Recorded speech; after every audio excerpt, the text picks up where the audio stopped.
رات کا آخری پہر تھا جب زکوئی صلاح الدین ایوبی کے خیمے سے نکلی۔ ناجی کے خیمے میں جانے کی بجائے وہ دوسری طرف چلی گئی۔ راستے میں ایک آدمی کھڑا تھا جس کا جسم سر سے پاؤں تک ایک ہی لبادے میں ڈھکا ہوا تھا۔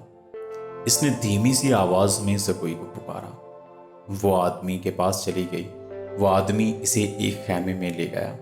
بہت دیر بعد وہ اس خیمے سے نکلی اور ناجی کے خیمے کا رخ کر لیا۔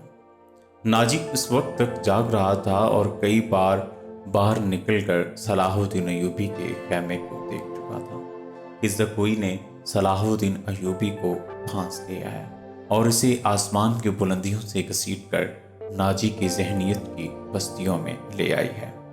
ادروش، اس نے کہا، رات تو گزر گئی ہے، وہ ابھی تک نہیں آئی، وہ اب آئے گی بھی نہیں۔ ادروش نے کہا، امیر مصر اسے اپنے ساتھ لے جائے گا۔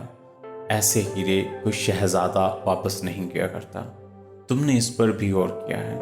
نہیں، ناجی نے کہا، میں نے اپنی چال کا یہ پہلو تو سوچا ہی نہیں تھا۔ کیا یہ نہیں ہو سکتا کہ امیر مصر زکوئی کے ساتھ باقاعدہ شادی کر لے؟ ادروش نے کہا، اس صورت میں یہ خطرہ ہے کہ لڑکی ہمارے کام کی نہیں رہے گی۔ وہ ہے تو ہوشیار، ناجی نے کہا، مگر رقاصہ کا کیا بھروسہ؟ وہ رقاصہ کی بیٹی ہے اور تجربہ کار پیشہ ور ہے، دھوکہ دے سکتی ہے۔ وہ گہری سوچ میں کھویا ہوا تھا کہ زکوئی اس کے خیمے میں داخل ہوئی۔ اس نے ہنس کر کہا، اپنے امیر کے جسم کا وزن کرو اور لاؤ اتنا سونا۔ آپ نے میرا یہی انعام مقرر کیا تھا نا؟ پہلے بتاؤ ہوا کیا؟ ناجی نے بے تابی سے پوچھا۔ جو آپ چاہتے تھے، زکوئی نے جواب دیا۔ آپ کو یہ کس نے بتایا تھا کہ صلاح الدین ایوبی پتھر ہے، فولاد ہے اور وہ مسلمانوں کے اللہ کا سایہ ہے؟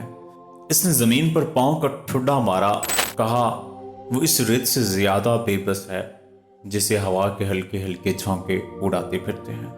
تمہارے حسن کے جادو اور زبان کے طلسم نے اسے ریت بنایا ہے۔